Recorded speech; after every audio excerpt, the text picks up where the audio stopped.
আজি মানে ধুনীয়াকৈ ৰ'দতে বহি ষ্টাইলটো কৰি দিলোঁ আৰু কিন্তু তাৰ আগতে মই ৰাতিপুৱা শুই উঠি কি কৰিলোঁ তাকে ক'ম অলপ। আজি মই উঠিয়ে কৰিলোঁ স্কিপিং, মানে স্কিপিংটো মই এতিয়া মৰ্ণিং ৰুটিনত এড কৰিছোঁ নতুনকৈ। নতুন বছৰৰ পৰা অলপ বেছি এক্টিভ হৈ থাকিম বুলি ভাবিছোঁ, কিন্তু কিমান দিনলৈ জ'চটো থাকে নাজানো আৰু তাৰপিছত খালোঁ মই 1 কাপ কফিৰ লগত বিস্কুট আৰু বাদাম ভাজা। মা আৰু খুৰী এনেকৈ জুইৰ ওচৰত বহি ধুনীয়াকৈ চাহ খাই আছিলে। মই বোলো তাতে ময়ো যোগ দিওঁ আৰু লগতে বহি ময়ো অলপ গচিপ কৰিলোঁ আৰু গাঁওখনৰ বহুত কথা গম পালোঁ। সোনকালে উঠিলে বহুত লাভ আছে আজিহে জানিছোঁ। আৰু তাৰপিছতে গা পা ধুই আহিলোঁ। এয়া বডি লোশ্যন লগাবৰ কাৰণে মই হাফ পেণ্টটো পিন্ধি লৈছোঁ আৰু লগতে পিন্ধিছোঁ এইটো ওপৰত চুৱেটাৰ। এইটো মই সামানৰ পৰা লৈছোঁ, চুৱেটাৰ নে জেকেট কি নাজানো। কাপোৰটো পিছল আৰু গাতে লাগি থাকে, কিন্তু ঠাণ্ডাটো নালাগে বাৰু দেই। আৰু ইয়াত টুপি এটাও আছে। মই মানে স্কুটি চলাওঁ যে, স্কুটিত যদি এইটো পিন্ধি লওঁ তেতিয়া হাৱাটো নালাগে আৰু তাৰপিছতে 1 গ্লাছ SB মৰিংগা খাই মই আহিলোঁ ৰ'দত বহি স্কিন কেয়াৰ কৰিবলৈ। এই ঠাণ্ডা দিনত যে ৰ'দটো নহ'লে কি হ'ব আমাৰ।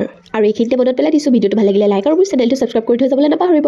আৰু একেবাৰে শেষত লগাইছোঁ ছানস্ক্ৰীন, কাৰণ ৰ'দটোতো লাগিব, ৰ'দৰ পৰা স্কিনটো প্ৰটেক্ট কৰিব লাগিব, সেইকাৰণে ছানস্ক্ৰীন ইজ মাষ্ট। আৰু ভিডিঅ'টো এডিট কৰি থাকোঁতে মই লক্ষ্য কৰিলোঁ মোৰ চুলিৰ কালাৰটো ইমান ধুনীয়া লাগিছে ইয়াত দেখিবলৈ। সেইকাৰণে মোক চবে সুধি থাকে মই চুলিত কি কালাৰ ইউজ কৰোঁ। All credit goes two paradise hair colour. আজি এই স্কিন কেয়াৰ থালিটো হাতত তুলি লৈ ভিডিঅ'টো ইমানতে শেষ কৰিছোঁ। নেক্সট ভিডিঅ'ত পুনৰ লগ পাম।